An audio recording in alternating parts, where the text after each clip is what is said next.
This is the Italian Real Estate Podcast, here to help you with the ins and outs and basics of Italian real estate, presented by ItalianRealEstateLawyers.com. Hello and welcome back to another episode of the Italian Real Estate Podcast, presented by ItalianRealEstateLawyers.com. I am here with Italian attorney Marco Permunian from ItalianRealEstateLawyers.com. How are you doing today, Marco? Welcome back. Thank you. How are you? Good, doing well, thank you. Today, we wanted to talk about some of the terminology in regards to purchasing Italian property. This may end up being one or two episodes, depending on how this one goes. We've also already done, for those of you who watch the Italian Citizenship podcast that we do, we have talked about some of the terminology in either the episode that will come out, I'm not sure now of how the episode releases will go, but either the episode that will come before this or after this, sometime around this episode, there will be an episode, or there already has been an episode on terminology to do with the Italian citizenship process, some of which may be a little bit relevant to what we're talking about today. But in this episode specifically, we wanted to talk about real estate centric terminology. And so the first one that I think we should start out with, just to kind of define what we've been talking about in some of these episodes, the preliminary contract. What is that? You normally enter into a preliminary contract prior to signing the final deed of sale.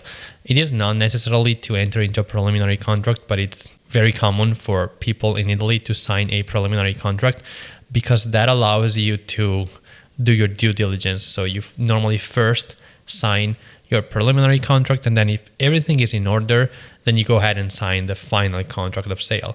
And one of the main differences between the two is that the preliminary contract is just like a regular contract, whereas the final contract of sale is a contract that you have to sign before an Italian public notary in order for the contract to have legal values and the legal effects. So that brings me to the next term that I was just about to ask you about, the notaio, the public notary here in Italy, because that is something that is a little bit different. We've done an episode on this already, but maybe just to quickly go over what that is here in Italy. It is a public official that basically certifies the transaction. So you have to execute the final contract of sale, so the contract that transfers the ownership rights to the buyer before an Italian public notary. An Italian public notary is a public official and someone who has a law degree, so someone who went to law school. And there is only a limited number of notaries in the country, and you have to necessarily use one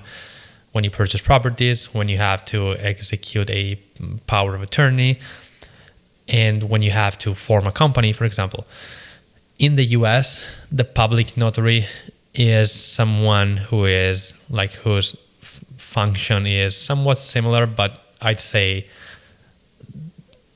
the profession is radically different. So in the US, going to a notary is something quite common that you do when you have to have your signature certified by a notary. That's essentially what a notary in the US does, even if it's not all of it. But in Italy, a notary is like I said, a completely different professional, someone who went to law school, someone you have to go to for specific things, and including establishing a company, purchasing properties, signing power of attorney. Something you mentioned in the episode about the public notary here in Italy, which I really have to say was a really fascinating episode to listen back to learn about the notaries here. You were mentioning that they have to actually be somebody who is well versed on various areas of law because they are somebody who actually has a legal standing in the country. Yes, and another difference that is probably worth mentioning is the cost. Using a notary in the US is normally something that is relatively inexpensive, like a few dollars, like $10, $15. In Italy, depending on what you're using the notary for, it will cost anyway much more. It could be as little as a few €100 if you're using the notary for a power of attorney or for a will. but it could go easily up to a few €1,000 if the notary is involved in the real estate transaction or in the when you are establishing a company. That is also quite expensive. And something that I believe, if I'm not mistaken, is attached to the notary here is the deed of sale. And what does that look like here in Italy? Yeah, we talked about that briefly a few minutes ago. So the deed of sale is the final contract through which you transfer the ownership rights to the seller. It has to be done before a public notary, and it also has to be registered in a specific registry.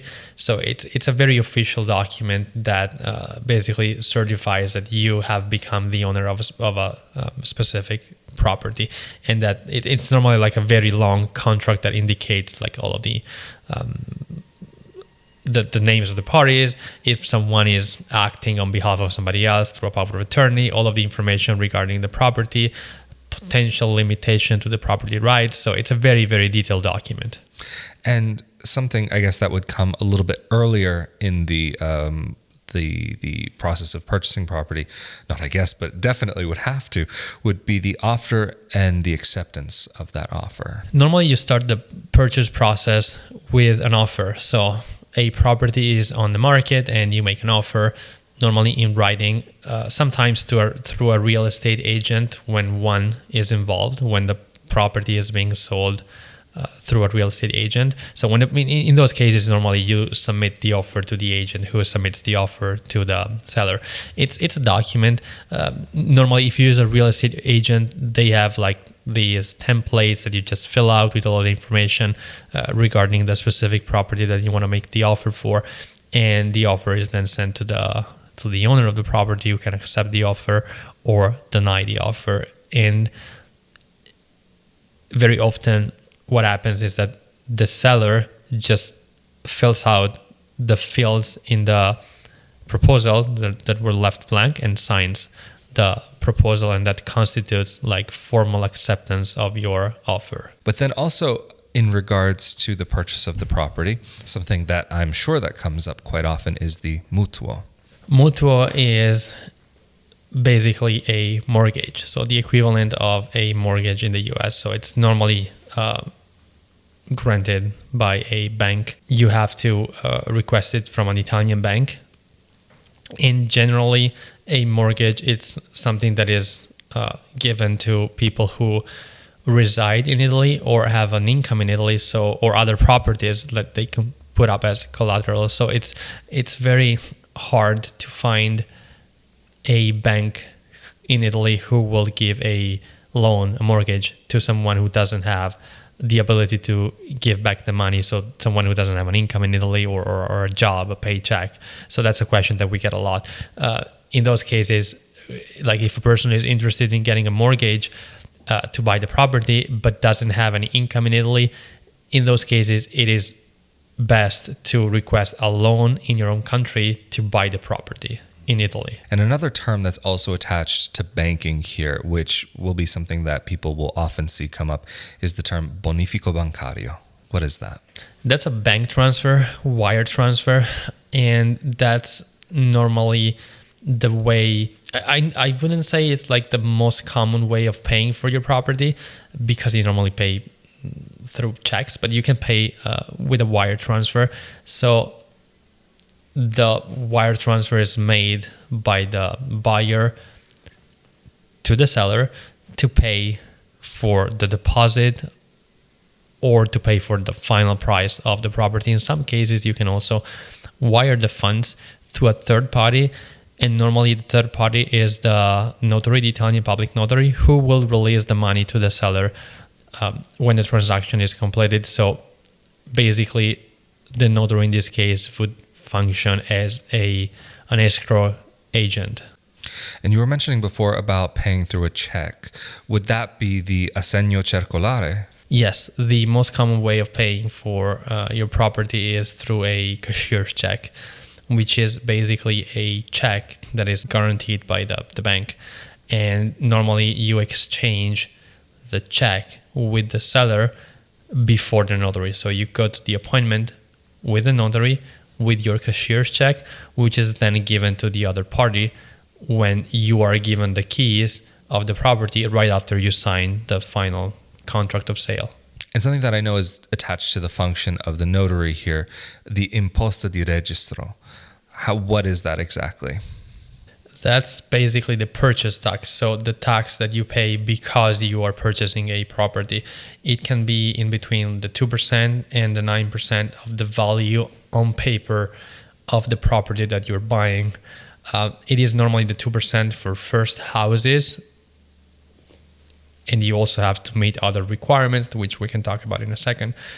Or it can be like as high as the 9% of the value on paper of the property. But is the IMU the same thing? Is it the same tax or is that something separate? That is something separate, and the IMU is a tax that you pay annually, but not if it's your first property, so only on second, third properties. And you have to pay basically an amount annually, which is normally not a very high amount. It's relatively low, and it depends. It's calculated according to very difficult calculations, and it's calculated based on various factors, and also it depends on the area where the property is located on the rules in that specific area. So what you were also just going back to what you were talking about before and what you've spoken about in previous episodes about the tax levels can change depending on various factors.